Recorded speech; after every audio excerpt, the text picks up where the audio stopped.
All right, good afternoon, everyone. Welcome to today's webinar on how banking APIs unlock value within Treasury and across the organization. We appreciate everyone joining today. We're having a little bit of a technical difficulty and not able to be on video today. But nonetheless, we'll move forward on the webinar and look forward to having an interactive discussion. I see a few people are still joining the webinar. And so we'll go ahead and kind of get started here. And it's my pleasure today to welcome Ravi Sridharan from JP Morgan, JP Morgan Payments, to the webinar, and introduce myself. I'm Ed Barry, Chief Product Officer and Treasurer of Treasury4. We're a treasury management system vendor and building a series of modules around entity and account management, cash management, payments management, and we are API first. And it's been a real great opportunity to see the evolution of technology moving from file-based interfaces to Swift and now to APIs. So really excited to talk about our observations and the use of APIs, certainly a hot topic in the world of Treasury. And I'll hand it over to Ravi to make his introduction. Hello, everyone. My name is Ravi, and I've been with JP Morgan for about 11 years now. Currently, a part of a team that is into integrations. And by integrations, what I mean is integrations with third-party providers, and these providers come into us via API, source to us, and so on. So API, as Ed mentioned, is something that is catching on. It's a buzzword. And there is a lot of interest, not just from the partners, but again from clients also. And hopefully we can address some of those in the call today, in the webinar today. Great. Thank you, Ravi. So the objectives today is really to help everyone that's attending here understand APIs much better and really types of APIs that are used in corporate and institutional services, what data is and is not available through API. Really want to convey how fast the banking industry is moving towards APIs, and that landscape and types of APIs are changing, maybe not daily, but certainly weekly and monthly. And so a lot of innovation happening there. And then really getting your organization to plan for the use of APIs as part of your own technology roadmap, and whether you're want to integrate APIs with a treasury management system, ERP, or other line of business systems. We really want to make this an educational session for everybody that's attending here. So talking about, what is an API? It's probably besides artificial intelligence and machine learning, it's probably the third most common acronym used in the treasury world and the treasury services and with your banks. A lot of press in the marketplace, LinkedIn articles, thought leadership, blogs on APIs. And so really, it's not actually a new technology. It's been around for many, many years, going back, actually dating back into the even 1940s, 50s, and 60s. It's just, I think, becoming much more contemporary in banking and treasury services. And it's important to understand that APIs is a connectivity channel. It's how data is shared, how data is communicated from one software application to another software application. Ravi, anything you'd like to add in terms of an API and definition? Just to reinforce the fact that this API thing has been there forever. And it was one of the ways that all of the technology folks know how to use this, right? What has changed is this becoming external. So let's say the bank or a financial institution has a lot of information and they want to share this with a partner or with a client. The mechanism to do that was determined to be like an API. So we have a bunch of data and utilities at our end, and we want to send that to our clients, and clients want to access that. The common method that was determined to be the best is the API route. And essentially, it is just a request and response system. So client requests for some information from the server. In this case, the server happens to be at the bank side, and then the bank responds to that. And that information can be, I want to know what is my balance, or can you give me my account statement? Or the client could say that I want to create a payment. I want to send you a payment instruction. So they'll post something to us, and then we will act on it. So essentially, it is just that. There were many things that came together for that to happen. One, of course, is the request and response part, and the other was also how is that information shared. So an easy way of identifying that information, or to have like a common method for that information sharing. So you might hear terms like JSON and so on. Essentially, that is what it is. Great. Thank you, Ravi. That's very, very helpful. And so now, kind of moving forward, thinking about API usage and corporate to bank connectivity, certainly a lot of innovation, a lot of investment happening by banks to support their corporate and institutional customers around APIs to drive things like real-time reporting, as you said, or payment processing. So I think a couple of things here to maybe call out is that what are corporate institutions looking for? I think easier, faster, and more scalable integration options with their ERP and TMS and line of business systems. However, I would say what our observation is that even though there's a lot of innovation, it's primarily done at the money center bank level, global banks like JP Morgan, and not yet widely dispersed across the banking industry at a local or regional level. Banks are like JP Morgan are making huge investments in API, but also thinking about how do they scale that? How do they get those in front of their customers so that they can best leverage those investments that are being made? And our observation is support of APIs is far less costly than legacy connectivity channels, whether it was host to host or some of the other processes in the past. And APIs are great because you can engineer those to have kind of self-recovery, automatic retries, different rate throttling as an example. And so just making it much more easier. And it's a contemporary technology. Ravi, you said developers are really familiar with it and working with APIs. And so just a lot of knowledge there that can be leveraged. And then I'd say our observation is that a lot of the support of APIs kind of came out of some of the European consumer regulations, specifically PSD2, which was around data sharing and being able to have data portability in Europe. Now it's being those, and APIs were really the enabler there to make that happen. Now the use of APIs is being adopted around the world, not just on the consumer side, but on the corporate institutional side. Ravi, some thoughts on that? No, a very valid point, right? So some of this has come about because of regulation. In fact, I would say primarily, mostly in the rest of the world, other than the big countries like US, Brazil, India, China. These are the ones where it has been more of a market-driven thing. But the rest of the world, it has been regulation-driven. And you rightly mentioned PSD2. That was like at the forefront of all of this talk about open banking and APIs that we talk about. But the other point that I also wanted to touch upon was you mentioned there is a lot of interest in this. So this is like consumers and customers have gotten a feel of what can be achieved. Now they want more, right? There has been the earlier example that I used about balances and statements and payments and so on. Now, even the payments are evolving, and the payments that are evolving are actually geared for something like this, like real-time payments. I send you a request. I want this payment to be made. The payment has been made. I want a response back immediately. It is built for API. It's not something that you would traditionally do on a host-to-host environment, for example, where it is still batch-based. You would get a response in 15 minutes. This is where APIs are super interesting.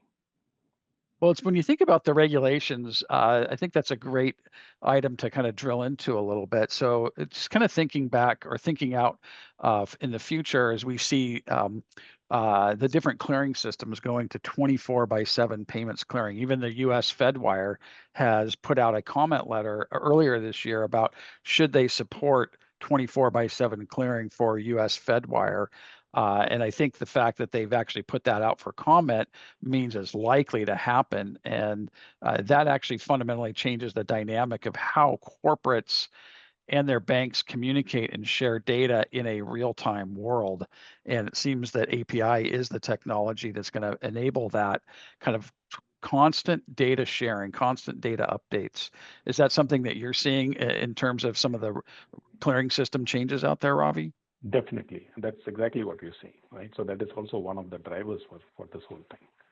Um, Another area where that same kind of driver plays in is also ISO. We are not talking about ISO in this webinar, but definitely is something similar. But yes, we are seeing that. Great. So thinking about you know, continuing the evolution of corporate to bank APIs, and we mentioned, you know, a lot of this started on the consumer facing side because of the need to have scale, repeatability, and that authentication. Consumer authentication it can be, you know, much more easily done than on the corporate side, and so that's something to keep in mind there. When you're a corporate, there's oftentimes different APIs that you're connecting to, and part of that entitlement process does include validating who you are as a corporate and who's entitled to make those things happen. But now thinking about from the corporate world, payment processing, which you were just mentioning, Ravi, not just wires and ACH or real time, but APIs out there for check issuance, push to card, virtual cards, and some of these other emerging payment rails like Zelle and so forth. You clearly balance and transaction reporting. How fast from a transaction being posted to an account can I have visibility as an end user to that information? Can I get that data coming in much more sooner into our systems so I can make appropriate adjustments in terms of whether I need to source cash for funding or invest cash if we're having a surplus on any given day. And I'm seeing the growth of APIs for trade services, virtual accounts, other data, other workflows. And JP Morgan certainly been a leader in that. And then market data, you know, APIs being used have actually been used for many years for communication of market data, whether it's foreign exchange rates, interest rates, but even things like holiday calendars or branch and ATM locations. Anything that you're seeing, Ravi, that we haven't kind of captured here from a corporate perspective? Other than to repeat what I had said earlier also, right? So we are seeing this trend saying that, the customers have liked what we offer. They want to have more. So rather than just be strictly on the payment side of things, that they are asking for trade related stuff, virtual accounts you already mentioned, and we are already providing it. So as you rightly said, we have been one of the first ones to offer this for even virtual account processing, right? So all of that, market data, FX, interest rates, easy stuff that are geared for APIs. So API, for those of us who don't know much about APIs, essentially, like I said, it's request and response, right? So you'll request for saying that I want to know all the FX rates for today, or you could send a response, or you could post a message or ask for a message, a response saying that I want to know the FX rate for USD and Euro for this amount, settling on this date. So, and then the bank would respond back to you. So all of those are things that you can configure yourself. So rather than we providing you a ready-built solution as how it used to happen in the past, it is that clients are asking for what is specific, what is that they actually need, and the bank responds to that. That's great. I think there's a lot more use cases as APIs evolve in terms of different workflows that can be enabled through APIs, and we'll talk about one of those in a few slides around account management. But really, again, going back to what's the universe of APIs? What are the different institutions that support them? And this is just a representation of the different banks and financial institutions, as well as ecosystem vendors that are in that treasuries interact with, whether it's market data or foreign exchange trading, or even on the investment custody side. So constant growth of APIs, different workflows, different data types, but you can also kind of see that it's also somewhat concentrated in larger banks. And certainly JP Morgan's been a big leader in this space, whether it's on the payment side, the treasury administration, treasury reporting, and market data and so forth. And so as you're looking, if you're a corporate treasury or institutional treasury and you're looking at your technology roadmap, it's always good to be talking with your banks and surveying the landscape out there on the different types of APIs that you might want to interact with. Ravi, I think you're seeing the same in terms of growth in by different institutions and different ecosystem vendors. And that's correct, right? So some of these are driven by our end clients. Some of these are driven by providers, partners like you, where they come in and ask for this kind of information. And that's where we are saying, okay, we have this information. How do we provide? Remember what I said. Ultimately, the bank has to have this information so that you can provide it by an API. So we have this processing capabilities. We are at the forefront of, let's say I have 100 services. I'm making 60 of that available. I'll be making more of those available as and when times goes by. But there are other banks, to your point, where it might be lesser, or they are still in the process of coming up with more. But we have been listening to our clients to try and get to if there is an ask, we are trying to build the APIs for that. That's great. I think we're switching gears here and talking a little bit about hyperbole in fact. So we've already talked through that APIs are not new. In fact, they've been around for decades, really. There is a little bit of hyperbole that APIs always provide access to rich data, that host-to-host and or Swift connectivity is dying or going away. And I would say that's not true. We're really going to be in a hybrid connectivity world, and that APIs, from a technical perspective, only support payloads in what's called JSON format or JavaScript object notation. But in fact, you can actually send just about any type of payload through an API. And so kind of going into the facts here, we've talked about that, sometimes that rich data is actually not available. Some institutions are really matching legacy formats, whether it's BAI2 or MT940 as an example. However, other institutions are matching things like the ISO 20022 XML format, so and are offering a richer payload. So I think it's an evolution in the content and data richness in those payloads, especially at the transaction level, but still a lot of data flows that are happening outside of APIs, going back to host or Swift, and kind of seeing how that's going to grow and develop support of APIs at the regional and local bank level. And then there's a lot of, can be some challenges when connecting to APIs. So there can be different inconsistency of process and requirements to entitle accounts.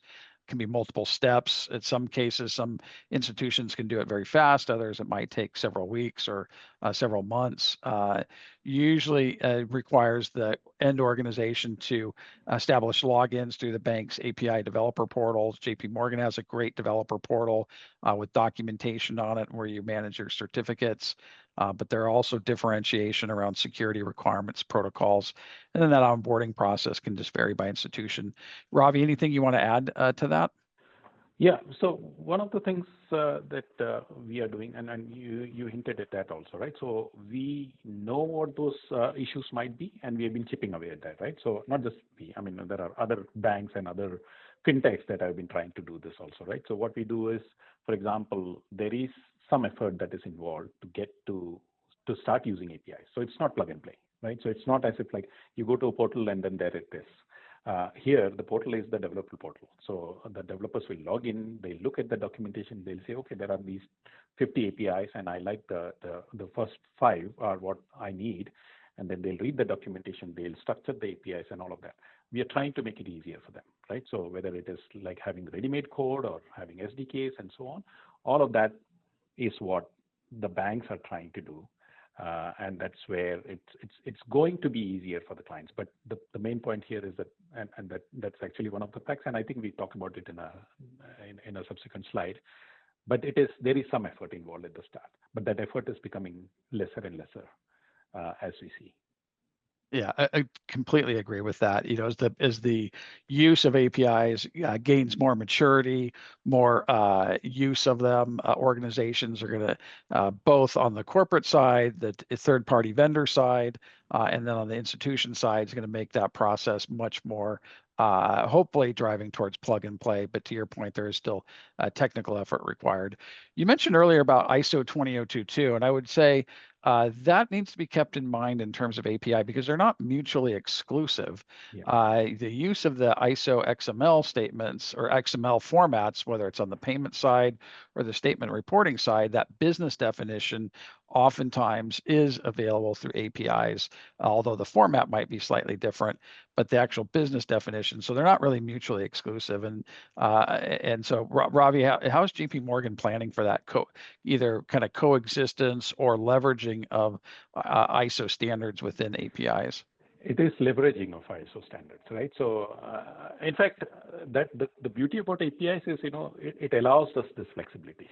Like this thing on this slide, and it's topical that it's on this slide, right? This slide talks about JSON format. JSON was not really built for API. JSON was something that already existed. The API guys, took that on and said, oh, this is a nice format for us to exchange data. So similarly, ISO is a good standard for having this information there. So our approach has been that we take on. There's a lot of work that has already happened over the past. I would say, is it 2 decades now? It's been a long time. Yeah. So all of that information already exists. Why would we reinvent the wheel and get that information and try and put that into an API? So that's where we are heading towards. That's great. I think that the industry has invested a lot in ISO and being able to leverage those business definitions and data elements, whether regardless of the channel, the connectivity channel, APIs or physical file or other mechanism is going to be super helpful for the industry. So kind of thinking about that though, one of the challenges in terms of APIs is that there is some loss of standardization. So if you're in the Swift world, you're using ISO XML and getting a CAMT statement, or if you're using legacy BAI2 or MT940, a lot of standardization around that. But you can see here in terms of like balance information coming in from 4 different banks, all effectively communicating the same business data, the different balance types, whether it's a ledger or available, the date for those balances, and so forth. You can see the different ways that it's being presented in the payload from the different banks. So there is a loss of standardization, which does then take effort if you're working with multiple banks and you're going to build those integrations yourselves into your internal applications to drive kind of a normalization of that information and the mapping of the data. Also, third-party technology and solution providers are doing this as a service for their customers. They're taking these payloads in, normalizing it, and presenting it as a common structure. And so I think that's one of the potential challenges that could inhibit somewhat the adoption of APIs is that differentiation. And then going in even a little bit deeper into transaction data payloads. Again, same business data being communicated here in transaction information, but it's being presented or provided in the payloads a little bit differently here. And so this is really though the area where banks can differentiate themselves and provide greater value for customers is in that rich data payload. I've never heard of a treasury team say, I want less data. They're always asking for more data, more structured data, because they want to drive automated reconciliation. They want to drive analytics and gain insight into their transaction flows and understand the nature of a transaction. And so I would just say, like from our perspective and working with a number of banks, the payload is equivalent to a BAI2 or MT940. And then on the other end, banks like JP Morgan really provide a very, very rich transaction level payload. In fact, it's actually the richest that we've ever seen, with a lot of different data elements being passed in that JSON payload at a transaction level that can be leveraged. Robbie, I'd be curious on how did JP Morgan come about engineering this to provide that richer data payload for transaction reporting? It was driven by client asks, right? So again, we have a huge client research or customer research team that whose day job is just to do this, right? To find out what is it that we are opening up, of course, the API gateway, but what exactly is the business problem that we're trying to solve, right? So the client says that, okay, this is a problem that I have. I'm getting this information, but it's not complete. Can you do something about that? And that is where we try to standardize on our own. As far as I think somewhere in the slide there was. In another slide, there was talk about BII codes also, right?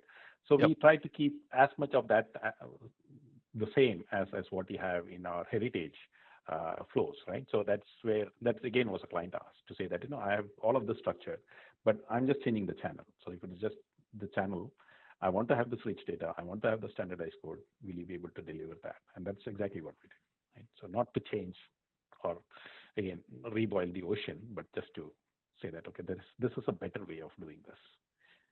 I imagine JP Morgan has oceans and oceans of data available to support customers and pass back so that can be leveraged within a treasury management system or an ERP, not just on the statement reporting side, but even getting into the next example of payments data payload, right? So the idea of data rich payments, I want to provide a payment instruction to my banking partner like JP Morgan. I want to populate the deepest data payload possible as an originator of the payment so that I can have straight through processing, auto reconciliation, meet any potential regulatory reporting requirements, and drive what I would call least cost routing. So I want to work with my bank to be able to then take that payment and route it through different payment rails to optimize that.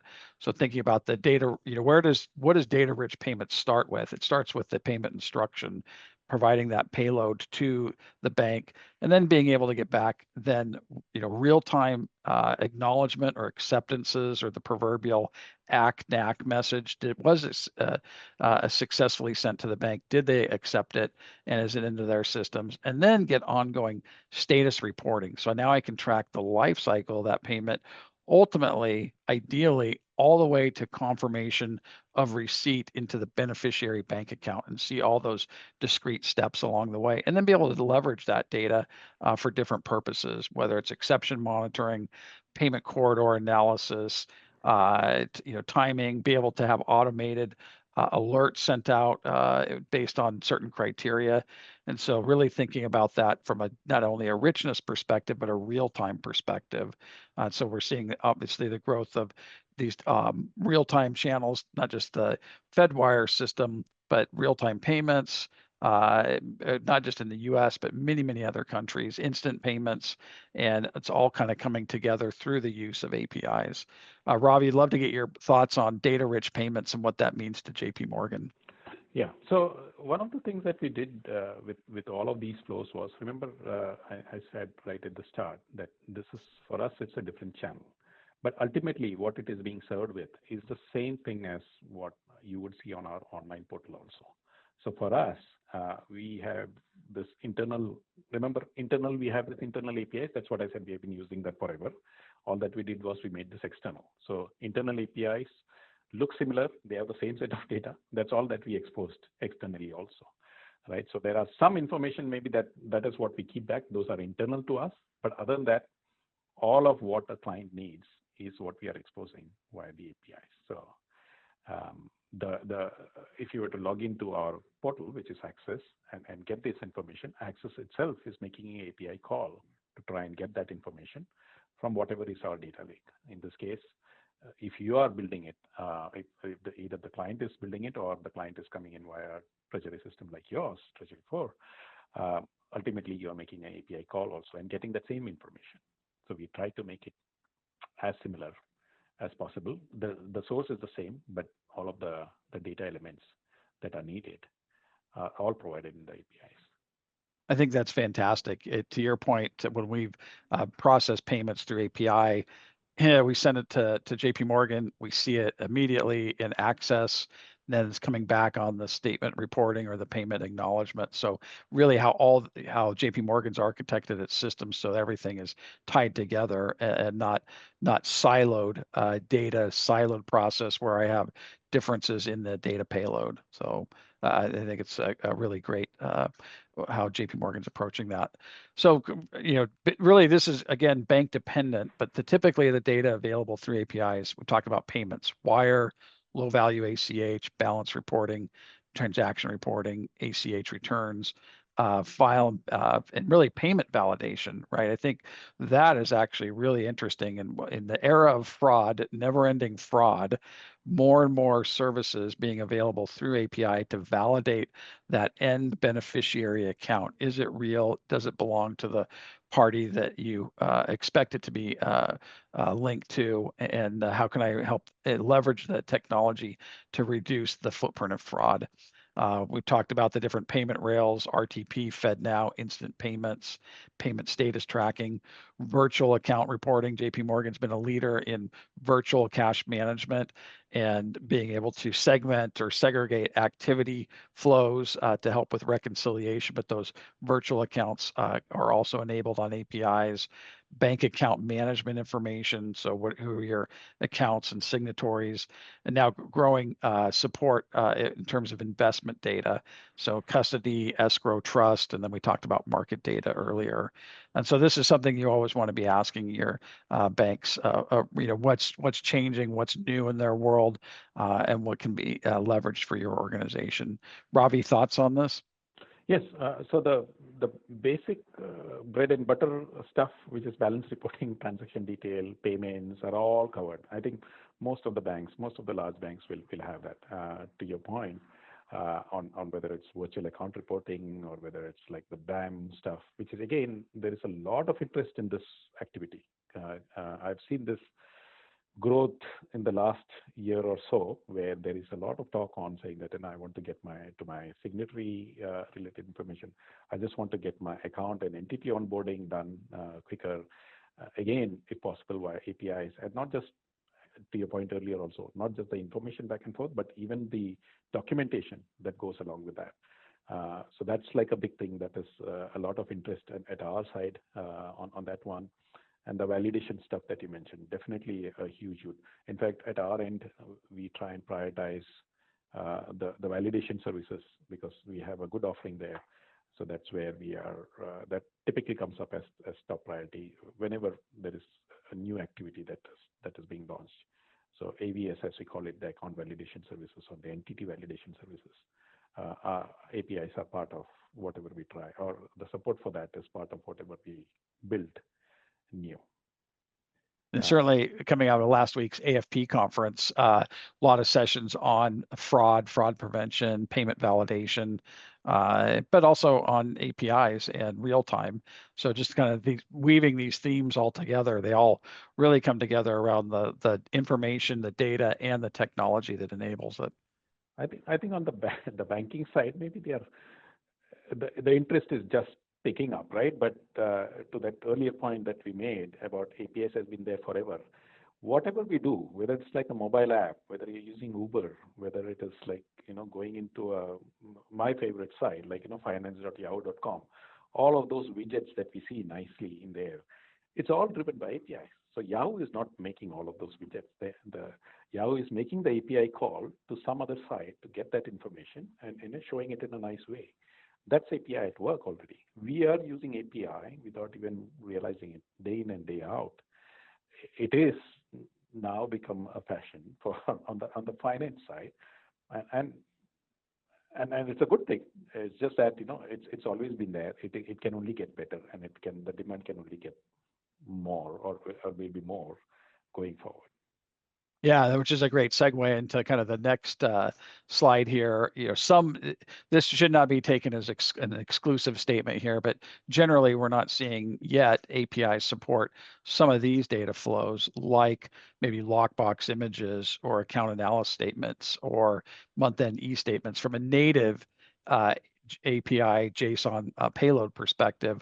But it doesn't mean that institutions aren't working on this or that corporates aren't asking for this. But these are some examples of the potential to use APIs to bring in some of this data into the workflows and processes, all the way down to things like sweep statements, time deposits, credit facility, really getting more and more data moving back and forth, bringing it into your workflows and leveraging that in your within your systems. And again, the landscape's changing rapidly, so this is always something that you should be having discussions with your banking partners. Ravi, any thoughts on things that maybe JP Morgan's thinking about? Yeah. So in this case, it's more about demand and prioritization, right? So there is all of these or many of these can be provided. It's a question of like, do we do this versus try and make the implementation easier? The point that I was making earlier, the implementation easier for the APIs in general, so that there can be scores of more clients versus to say that there is this specific ask for saying that, oh, I want to have this ACH change of notice, especially when that can be serviced elsewhere, right? So whether it's via online or whether it's via host to host, all of those can already be done. So that's where we try and get to this middle ground on what makes more sense. If it was something that JP Morgan or we decide or me decide, we would do all of this, but it's just a question of priority. So we will be chipping at this. There will be more and more of this functionality that will move to the section where, to the earlier slide, that is what is available, and this hopefully this what is not available list will come down. Yeah, and I actually would say that JP Morgan, we talked about the data payload at the transaction level from JP Morgan, and it's actually great to see lockbox detail in that transaction payload. And then on your outbound ACH payment batches, those individual outbound payments, you can see the batch, but also the individual payments as part of that payload. And that's really a differentiator versus some of the other payloads that we've seen there. And again, that's something that organizations, especially the accounting and teams and cash application teams, are looking for inside of corporations. So switching gears here, a little bit of challenges around APIs. So we talked about the differentiating payloads that banks provide and kind of loss of standardization. It's kind of like international travel where you have to take a lot of different electrical plugs if you're hitting multiple countries there. I would say API is still very young in the corporate banking world, but quickly evolving. And then we shouldn't think that ISO 20022 and APIs are mutually exclusive, but they are coexist and they're being leveraged. And I think you alluded to this earlier, Ravi, that ISO has actually been around for well over 20 years, and so it's not that again is showing how it can take a long time for some of these things to change across the whole banking ecosystem. But clearly, there's firms like JP Morgan that are leaders in this space. And then thinking about the data integration, I'll actually turn that over to you, Ravi, because you were talking about that earlier about the lift and technical considerations. Yeah. So again, this was where I was saying that currently for most of our clients, this requires API integration requires technical effort, right? So that's where we are working with either providers to say that okay, clients can go to those providers, and via the providers they could come into JP Morgan and get all of this API information that or the rich information that they would be able to get via APIs. So again, we are investing in a lot of authentication protocols also. I mean, I don't want to bring up terms here, but then there is the OAuth, right? So essentially, you are consenting.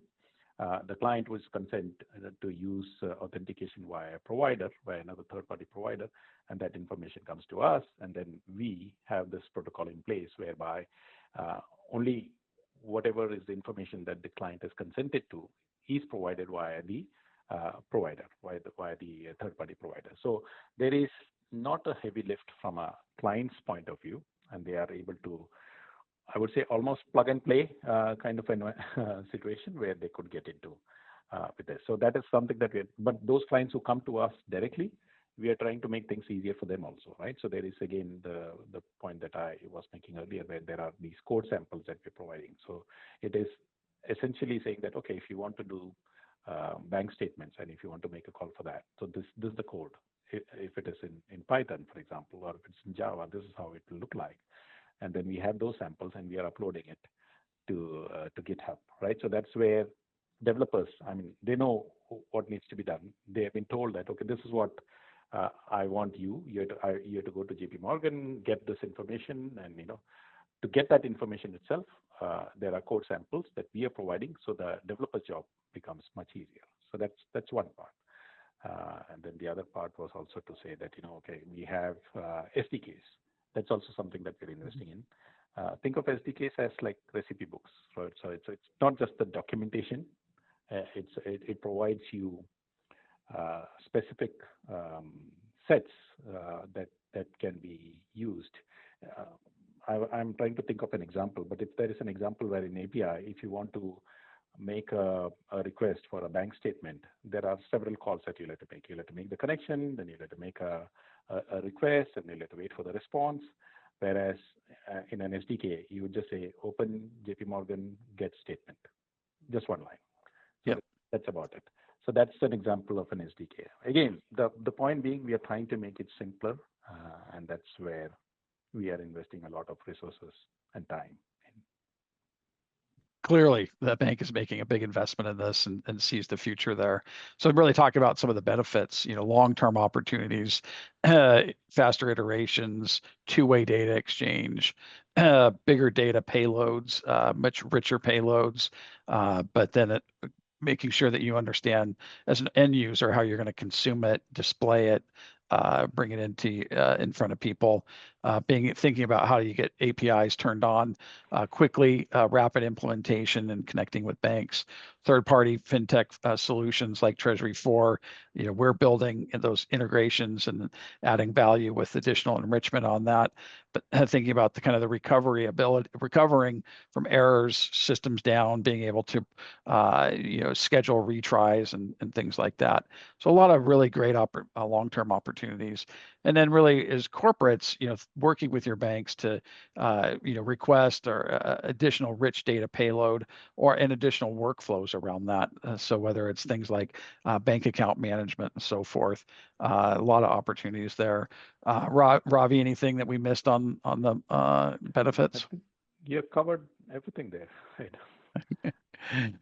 All right. So kind of ending up here, one thing I wanted to circle back on a little bit in the ISO world, but there was a lot of activity and investment made, 10, 15 years ago around EBAM, electronic bank account management. And it was the use of ISO XML standards to really drive that bank account administration. So it was a little bit of a technology, the standards were defined, but technology really wasn't able to keep up with it at the time. And maybe now is the time for EBAM in the context of account information. So being able to, as an example, validate your bank account with your banking partner. And specifically, the most important area would be things like your signatories. So being able to potentially leverage, as an example, APIs to query your accounts with your banks, pull back all, and the representation of this data that's here. Things like the account, the name on the account, the tax ID, who the signatories are, signatory limits, right? Because you want to make sure that your data matches your banking partner's data. And when there is a difference between your data versus your bank's, then that's explainable. I was in the process of adding a signer, removing a signer. But think about how, if you're able to do this automatically and have an automated reconciliation, how that on the corporate side improves your internal controls and makes regulatory compliance like FBAR reporting, you're much more precise. You have much more confidence that you are doing the right reporting and reporting the correct data on that FBAR report to FinCEN. And so this is an example here where APIs might be the conduit to help with this. And I know JP Morgan's doing a lot of work in this space. Ravi, what are you hearing from your client base around this? This is a huge one, right? So this is where clients are asking for this, and you rightly said, again, this EBAM has also been there forever, right? So I've heard this term at least for the past 10 years, and Swift had their own initiative also. Unfortunately, as you said, maybe the timing was not that great at that time, and that's where now with this technology that is being possible, and now with this approach that we are saying there are these consolidators, and the banks are making this information available, there is a renewed push for this kind of rich information to be available and to be leveraged, right? So that's Yeah, I think it's a big economic opportunity because I actually spoke about this at AFP last week. What's what's the annual GDP benefit of automating your signatory validation, right? When you think about it, always coming in from the client in an email and someone having on the bank side to have to go look that up. I mean, there's just a lot of value in automating a completely manual process. Yeah. And the clients are excited about this. This is a huge pain point for the clients. It is just that it was thought to be as something that is not easily addressable. Like I said, there have been multiple efforts to try and get to this. Probably the time is right now. This is where we will finally be able to get a crack at this. Yeah. That's great. Love to see JP Morgan working on this. And so just wrapping up here, some observation and considerations. API onboarding can vary by bank. It's still, in the Treasury world, it's still relatively new on the Treasury services side. And so as banks get more customers using it, more implementations going, that hopefully the onboarding process will be much more of a turnkey, kind of follow the playbook and get things up and going quickly. Thinking about the value of historical data, it can be uneven across banks. Some banks and some APIs, you just get data from when the entitlement occurs going forward. Others, you can go back up to even 2 years we've seen of historical daily balance and transaction data. That actually fundamentally changes a treasury management system and onboarding, because the analogy is, instead of waiting for 2 years for the pool to fill up with data, now I can fill the pool up in a couple of days or a couple of weeks. And as if I'd been using a treasury system for 2 years, I have this history. I always like to say BAI is dead, long live BAI. You'll see a continuation of the use of those codes and definitions in some of the payloads, but also the use and reuse of ISO 20022 and the data definitions. And so more of that, especially on the payment side. We mentioned the lack of standardization of the data payloads. Thinking about when you're working with multiple banks requires mapping per bank to a common definition. Costs can vary by bank, and then hybrid connectivity is going to be the norm for a little while anyway. Ravi, any other thoughts on that? No, you covered all of this, but that hybrid connectivity piece is like super important, right? Because people hear about APIs and say, "Oh, this is such a good thing. It'll kill off everything else." There are use cases for host tools, and that use cases will be there for at least for the next few years. So this is going to be a hybrid model going forward. API has its space, and it has got its uses, and it will like have even more use cases, but there is a definite segment of host to host that will still be there. Great.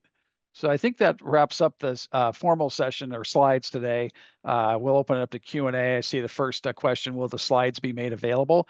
Yes, we will send out the slides to the attendees today. Also, we'll send out the recording of the webinar so that if you want to share that with any of your colleagues, they'd be able to see the webinar.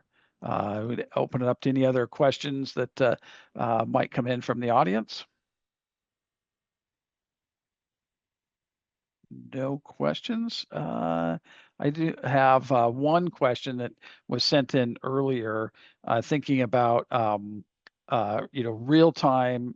How do APIs improve real time cash visibility and forecasting accuracy for treasury teams?